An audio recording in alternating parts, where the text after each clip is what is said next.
ጤና ይስጥልኝ ክቡራትና ክቡራን የዩቲዩብ ቻናል ቤተሰቦች፣ ሰበር መረጃዎች ከመካከለኛው ምስራቅ ተሰምተዋል። ሌሊቱን ሰበር መረጃዎች በየሰዓታቱ ልዩነት ዩቲዩብ ላይ በፍጥነት ሲጫኑ ቀድሞ ለእናንተ የማስታወቂያ መልእክት ወይም ኖቲፊኬሽን እንዲደርሷችሁ የዩቲዩብ ቻናሌን ሰብስክራይብ በማድረግ የደወል ምልክቷን መጫን አትዘንጉ። ወደ ሰበር መረጃው ስናቀና አሜሪካውያንን በከፍተኛ ሁኔታ ድንጋጤ ውስጥ የከተተ መረጃ ነው ሌሊቱን ኤፍቢአይ በመግለጫ ያወጣው። ይሄውም ኢራን በቀጥታ በአሜሪካ መሬት ላይ ልትተኩስ እንደምትችል ኤፍቢአይ ሌሊቱን ገልጿል።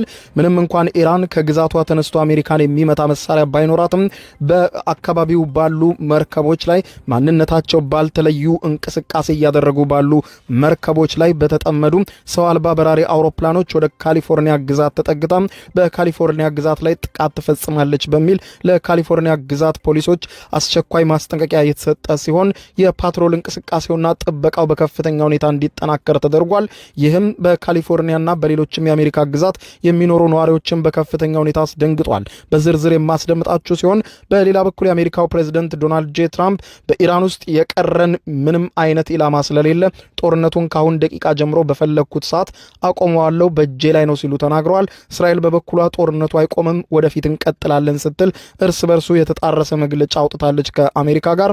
በሌላ በኩል ሄዝቦላ በዛሬው ዕለት ሌሊት ድንገተኛ በሆነ ሁኔታ 100 ሚሳኤሎችን አከታትሎ ወደ እስራኤል ተኩሷል። እስራኤልም ወደ ሊባኖስ ግዛት ዘልቃ በመግባት ከባድ የአየር ድብደባ ቤሩትን ጨምሮ በሌሎችም የሊባኖስ ከተሞች ላይ እያደረገች ትገኛለች።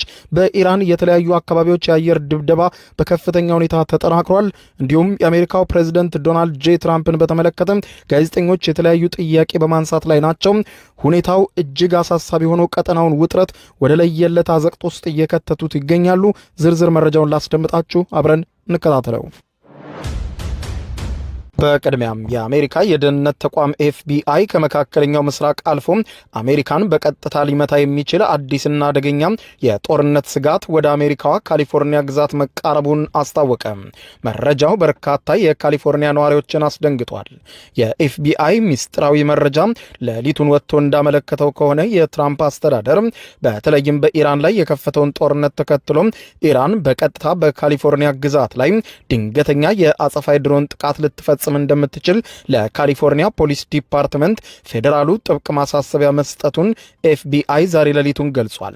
መረጃው እንደሚጠቁመው ከሆነ ምንም እንኳን ኢራን ከግዛቷ ተነስቶ በቀጥታ አሜሪካን የሚመታ መሳሪያዎች ባይኖራትም ይህ ጥቃት በአሜሪካ ምዕራባዊ የባህር ዳርቻ ላይ ከሚገኙና ምንነታቸው እስካሁን ካልተለዩ መርከቦች ላይ በአጭር ርቀት በሚነሱ ፈንጂ የጫኑ ሰው አልባ በራሪ አውሮፕላኖች ወይም ድሮኖች አማካኝነት በካሊፎርኒያ ግዛት ላይ ጥቃት ሊፈጽም ይችላል የሚል ከባድ ስጋት ማየሉንና መረጃዎች ይህንን ማመልከታቸውን ተከትሎ ነው ዛሬ ሌሊቱን ኤፍቢአይ ባወጣው መግለጫ የካሊፎርኒያ ነዋሪዎችንና እንዲሁም የካሊፎርኒያ ፖሊስ ዲፓርትመንትን በጽኑ ያስጠነቀቀው።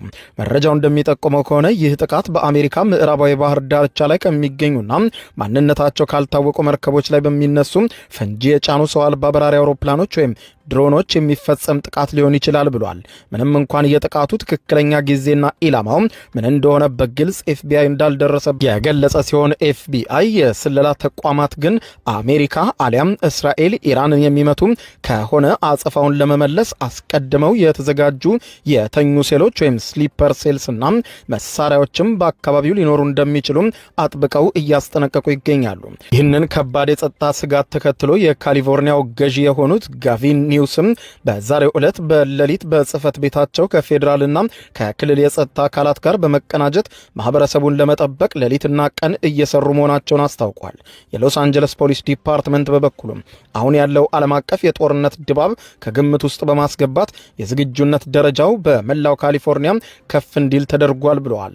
ፖሊስ በሃይማኖት ተቋማት፣ በባህላዊ ማዕከላት እንዲሁም በህዝብ መገልገያ ስፍራዎችም ላይ የሚያደርገውን የጥበቃና የፓትሮል ስምሪት እጅግ አጠናክሮ ቀጥሏልም ብለዋል። የዓለም ፖለቲካ በዚህ ፍጥነት እያሽቆለቆለ ባለበት ሰዓት ይህ ጦርነት ቀጥታ ስጋቱን ወደ አሜሪካ ከተሞች ላይ ማንዣበቡ ደግሞ የጦርነቱን መልክ በብዙ መንገድ ቀይሮታል ተብሏል። በተያያዘ ዜና የአሜሪካው ፕሬዝዳንት ዶናልድ ጄ ትራምፕ በኢራን ላይ የከፈቱትን ጦርነት ተከትሎ እያሻቀበ የመጣው የነዳጅ ዋጋ አሜሪካውያን ችላ ብለው ድጋፋቸውን እንዲቀጥሉ ለማሳመን ከባድ ፈተና እንደገጠማቸው የአሜሪካ መገናኛ ብዙሃን ዘግበዋል። ግጭቱ ከተጀመረ 12 ቀናት ያለፉት ሲሆን የነዳጅ አቅርቦት ስጋትና የዋጋ ንረት የዕለት ተዕለት ዜና ሆኗል። በዚህ መሃልም ፕሬዝደንቱ ጦርነቱ እየተጠናቀቀ ነው ሲሉ፣ በሌላ በኩል ደግሞ ይበልጥ ወደፊት እንገፋለን በማለት የሚሰጧቸው የባለስልጣናቱ እርስ በርስ የሚጣረስ መግለጫ እውን ፕሬዝደንቱ የፖለቲካ ትርክቱን የመቆጣጠር አቅማቸው ተዳክሟል ወይስ በኢራን ጉዳይ ላይ ግልጽ የሆነ ስትራቴጂ አላቸው የሚል ከባድ ጥያቄ ያስነሳ ሲሆን የአሜሪካ መገናኛ ብዙሃን በቀጥታ ስርጭት ሌሊቱን ሁሉም በዚህ ጉዳይ ላይ በሰፊው ሲከራከሩ አንግተዋል። የአሜሪካ ጦርን ከኢራንና ከቀጠናው የማውጣቱ ውሳኔ ግን እንደተባለው ቀላል አይደለም ተብሏል። የፖለቲካ ተንታኞች አንቶኒና ሳራ እንደሚያስረዱት የአሜሪካ ኃይሎች በቀጠናው እንዲቆዩ የሚያስገድዱ በርካታ ውስብስብ ምክንያቶች እንዳሉ ገልጸው ከነዚህም መካከል አሜሪካ ለእስራኤል የምትሰጠው ድጋፍ እስከምን ድረስ እንደሚጓዝ እንዲሁም በአሜሪካም ሆነ በዓለም ዙሪያ የቤንዚንና የጋዝ ዋጋ ንረትን ለመከላከል ቁልፍ የሆኑ የባህር ላይ የንግድ መስመሮችን ክፍት አድርጎ የማስቀጠሉ ስትራቴጂካዊ ጉዳይ በዋነኝነት ይጠቀሳልም ተብሏል። በመሆኑም ጦርነቱን ማቆምም ሆነ መቀጠል የራሱ የሆነ ትልቅ ጂኦፖለቲካዊና ኢኮኖሚያዊ ዋጋ እያስከፈለ ነው። በሌላ በኩል ጋዜጠኛ ሳራ ስሚዝ ፕሬዚደንት ትራምፕ ስለ ኑሮ ውድነትና የዜጎች የመግዛት አቅም በሚያደርጉት ሀገር አቀፍ ቅስቀሳ ላይ ለመሳተፍ በኬንታኪ ግዛት የምትገኝ ሲሆን በዚያም ፕሬዚደንቱ መራጮችንና የህግ አውጪዎችን ምክር ቤት በኢራን ዙሪያ ግልጽና ስኬታማ ዕቅድ እንዳላቸው ማሳመን ይችሉ እንደሆነ በቅርበት ትቃኛለች። ፕሬዚደንት ትራምፕም ሁልጊዜም አሜሪካ ትቅደም የሚል መርህ የሚያራምዱ ቢሆንም የነዳጅ ዋጋን መጨመር ለአሜሪካውያንና ለዓለም ደህንነትና ሰላም ሲባል የሚከፈል እጅግ አነስተኛ ዋጋ ነው ብለው ያቀረቡት መከራከሪያና ማጣጣያቸው ጽኑ ደጋፊዎቻቸውን የማጋ ማህበረሰብን በቀላሉ ይቀበሉታል ወይ የሚለው ሌላው ከባድ የፖለቲካ ድርድር ትልቁ ቁልፍ ሆኗል ተብሏል። ከዚህም ባሻገር ጦርነቱን በፋይናንስ ከመደገፍ አኳያ የአሜሪካ ኮንግረስ ያለው ሚናና ፕሬዝደንቱ ማለፍ ያለባቸው የህግ ሂደት ሁኔታውን ውስብስብ እንዳደረገውም ተመልክቷል። ይህ በዚህ እንዳለ በመካከለኛው ምስራቅ በቀጠለው ከባድ ደም አፋሳሽ ጦርነት ሄዝቦላ ወደ እስራኤል ዛሬ ሌሊቱን ብቻ 100 ሚሳኤሎችን አከታትሎ የተኮሰ ሲሆን የእስራኤል መከላከያ ኃይል የተተኮሱትን 100ዎቹንም የሄዝቦላ ሚሳኤሎችን በበቂ ሁኔታ አክሽፍ ያለው ሲል ገልጿል። የተወሰኑት ደግሞ በተለያዩ ከተሞች ላይ መውደቃቸውም ተመልክቷል። ይህንን ተከትሎ እስራኤል መጠነ ሰፊ ዘመቻ ሌሊቱን የከፈተች ሲሆን የሊባኖስ ዋና ከተማ በሆነችው ቤሩት ደቡባዊ ክፍልም በከፍተኛ ሁኔታ የአየር ድብደባ ፈጽማለች። ጦርነቱ ከተጀመረ ወዲህ እስካሁን ታይቶ የማይታወቅ የተባለ እጅግ ከባድ የሆነ አውዳሚ ተከታታይ የአየር ጥቃት በእስራኤል በደቡባዊ የሊባኖስ ክፍል እየተፈጸመ እንደሆነ ተመልክቷል። አልጀዚራ አረብኛን ዋቢ አድርገው የወጡ መገናኛ ብዙሃን ዘገባዎች እንደሚያመለክቱት ከሆነ አካባቢው በአሁኑ ሰዓት በከፍተኛ የፈንጂ ድብደባ እየታመሰ ይገኛል ብለዋል። የእስራኤል ጦር ከኢራን ድጋፍ ከሚያገኘው ሄዝቦላ ጋር በ2024 የተደረገውን የተኩስ አቁም ስምምነት ቢኖርም ጦርነቱ በይፋ ከመጀመሩ በፊትም ሆነ አሁን በሊባኖስ ላይ የሚደረገውን የአየር ድብደባ እስካሁን ድረስ አላቋረጠችም። አሁን ላይ ደግሞ ጥቃቱን ይበልጥ በማፋፋም በመላው ሀገሪቱ ተከታታይ የአየር ወረራዎችንና ድብደባዎችን እያካሄደ ሲሆን በድንበር አካባቢዎችም ተጨማሪ የእግረኛ ጦር በሰፊው ተሰማርቷል ተብሏል። የዚህ ወታደራዊ እርምጃ ሰብአዊ ቀውስ እጅግ አሳሳቢ ደረጃ ላይ ደርሷል። የሊባኖስ ባለስልጣናት ባወጡት ይፋዊ መረጃ መሰረት የተፈጸሙት ጥቃቶች እስካሁን 91 ህጻናትን ጨምሮ የ634 ንጹሃን ዜጎች ህይወት አልፏል ብለዋል። ከዚህም በተጨማሪም ከ800 ሺህ በላይ የሚሆኑ ሰዎች ደህንነቱ ወደ ተጠበቀ ስፍራ ለመሸሽ ሲሉ ከቀያቸው ለመፈናቀል መገደዳቸውንም ዘግበዋል። የአሜሪካው ፕሬዝደንት ዶናልድ ጄ ትራምፕ ዛሬ ሌሊቱን አክሲዮስ ለተሰኘው የዜና ወኪል ሲናገሩ ኢራን ውስጥ ምንም የቀረን ኢላማ የለም፣ ሁሉንም አውድመነዋል ሲሉ ተናገሩ። የአሜሪካው ፕሬዝደንት ዶናልድ ጄ ትራምፕ ከኢራን ጋር የሚደረገውን ጦርነት በቅርቡ እንደሚጠናቀቅ ገልጸው እንደነበር ያስታወሰው አክሲዮስ የዜና ወኪል ያነጋገራቸው ሲሆን አሁን ታዲያ ጦርነቱ መቼ ነው የሚቆመው? በቅርቡ ብለዋል። ቁርጥ ያለ ቀን ይጥሩ ሚስተር ፕሬዝደንት ሲል ጠይቋቸዋል። ፕሬዝደንት ትራምፕ ሲናገሩም ስለ ጥቃቱ አሁን ላይ በኢራን ውስጥ በከፍተኛ ሁኔታ ከባድ ድብደባ አድርገናል፣ ያሰብናቸውን ኢላማዎች ሁሉ መተን አውድመናል፣ አሁን በኢራን ውስጥ የቀረን ኢላማ የለም ብለዋል። አሁን ላይ በፈለኩት ጊዜ ሁሉም ጦርነቱ እንዲያበቃ ማድረግ እችላለሁ፣ አሁንም ብፈልግ ማድረግ እችላለሁ ብለዋል። በራስ መተማመን የተሞላበት መግለጫ ሰጥተውኛል ያለው አክሲዮስ የዜና ወኪል ትራምፕ አክለውም በኢራን ውስጥ ምንም አይነት ኢላማ የሚደረግ የቀረ ነገር የለም፣ ምንም የላቸውም፣ ሁሉን ነገር አውድመነዋል ብለዋል። አሜሪካና እስራኤል ከየካቲት 1 ቀን 2018 ዓመተ ምህረት ጀምሮ የከፈቱት መጠነ ሰፊ ጥቃት ሙሉ በሙሉ የኢራንን አቅም አዳክሟል ሲሉ ነው ትራምፕ የተናገሩት። በአንጻሩ የእስራኤል መከላከያ ሚኒስትር እስራኤል ጋንትዝ ጦርነቱ ያለምንም የጊዜ ገደብ ወደፊት የሚቀጥል እንጂ ዛሬ ቆማል ነገ ቆማል የሚባል አይደለም፣ ኢራን ሙሉ በሙሉ አቅሟን እስክታጣ ድረስ ትመታለች ሲሉ ተደምጠዋል። የእስራኤል አቋም ከትራምፕ ለምን ተለየ በሚለው ጉዳይ መገናኛ ብዙሃን የጠራ መረጃ ማግኘት እንዳልቻሉ የተዘገበ ሲሆን የእስራኤል ጋንትዝ የጋራ ዘመቻው ዓላማዎች እስኪሳኩ ድረስ ውጊያውም የአየር ድብደባውም ይቀጥላል በማለት ቢገልጹም የትራምፕ ግን በፈለኩት ጊዜ ጦርነቱን አበቃዋለሁ ባይነት በሁለቱ አጋሮች መካከል የጦርነቱን ፍጻሜ በተመለከተ የተለያየ አቋም እንደተፈጠረ አመላካች ነው ተብሏል። ይህ በዚህ እንዳለ ሮማኒያ የአየር ኃይል ጣቢያዎቿን ለአሜሪካ ክፍት ማድረጓን አስታወቀች።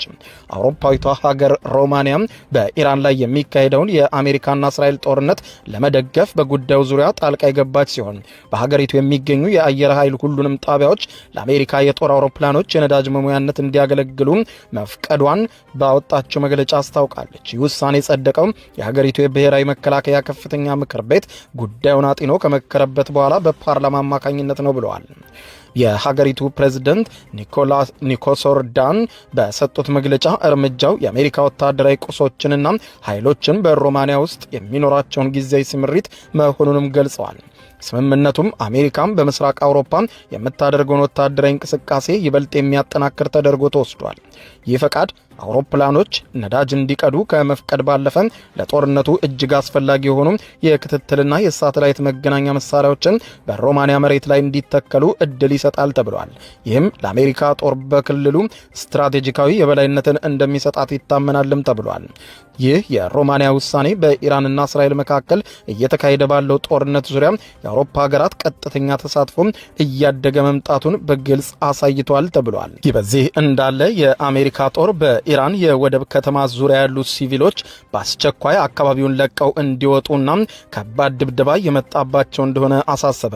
የአሜሪካ ማዕከላዊ እዝ በሆርሙዝ ባህር ሰርጥ አካባቢ በሚገኙ የኢራን የባህር ኃይል ማዕከላት የወደብ ተቋማትም ዙሪያ የሚገኙ ሲቪሎች፣ የንግድ መርከብ ሰራተኞችና የአስተዳደር ሰራተኞች ራሳቸውን ከወታደራዊ ኢላማዎች በአስቸኳይ እንዲያርቁ ጥብቅ ማስጠንቀቂያ ሰጥቷል።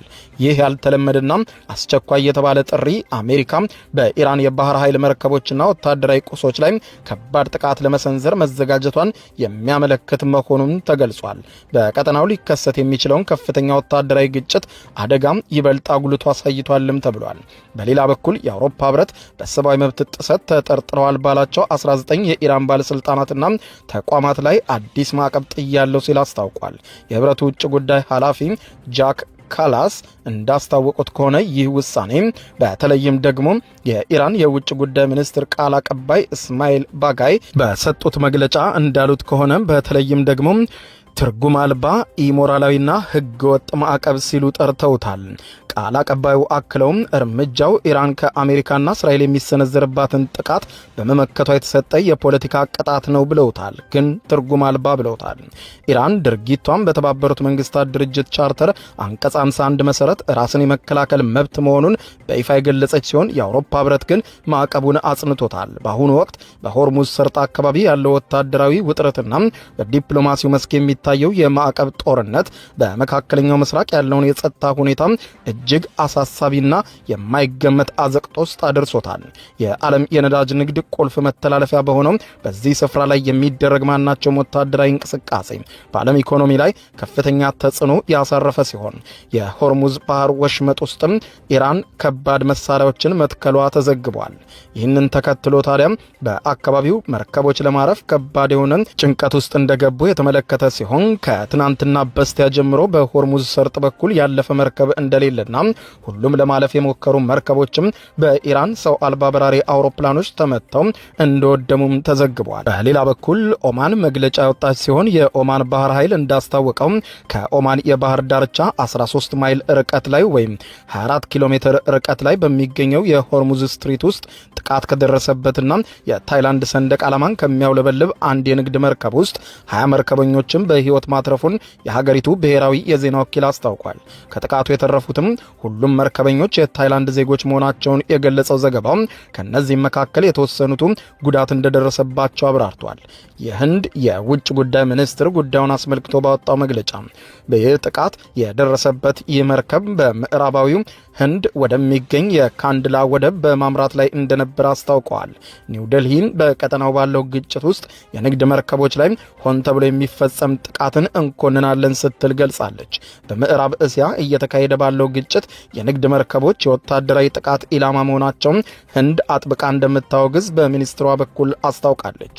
በመጨረሻ ኢራንን ወክለው በአውስትራሊያ ለሚደረግ የእግር ኳስ ጨዋታ ከጦርነቱ መጀመር አስቀድሞ ወደ አውስትራሊያ ተጉዘው የነበሩት የኢራን የሴቶች የእግር ኳስ ብሔራዊ ቡድን ከጨዋታው በኋላም በአሜሪካና በአውስትራሊያ ማግባቢያነት ወደ ሀገራችሁ አትመለሱም፣ ኢራን ያለው ሁኔታ አደገኛ ነው ቢባሉም ነገር ግን የእግር ኳስ ተጫዋቾቹም ወደ ሀገራችን እንመለሳለን ሲሉ በጽናት መናገራቸው ተመልክቷል። ተጫዋቾቹም በዚያው ጥገኝነት እንደሚሰጣቸውና ጥቅማጥቅሞች እንደሚበረቱላቸው በአውስትራሊያ ቀርተው የአገዛዙን ክፋት ለመገናኛ ብዙሃን እንዲናገሩ ቢያግባቧቸውም የኢራን የሴቶች የእግር ኳስ ቡድን ተጫዋቾች በሙሉ ወደ ሀገራችን እንመለሳለን በማለት ከሶስቱ በስተቀር ሁሉም ወደ ሀገራቸው በሚደረግ በረራ መንገድ መጀመራቸው ተዘግቧል። ይህንን ተከትሎ የኢራን ውጭ ጉዳይ ሚኒስትር ኑ ልጆቻችን ኮርተንባቸዋል ሲሉ ነው መልእክታቸውን ያሰፈሩት። ክቡራን አድማጮች ለሰዓቱ ብታደምጧቸው ያልኳቸው አጫጭር መረጃዎች የሰማችኋቸው ናቸው። ከሰዓታት በኋላም በሌላ መረጃ ተመልሰን እስከምንገናኝ በያለንበት የዓለም ዳር ቸር እንቆይ።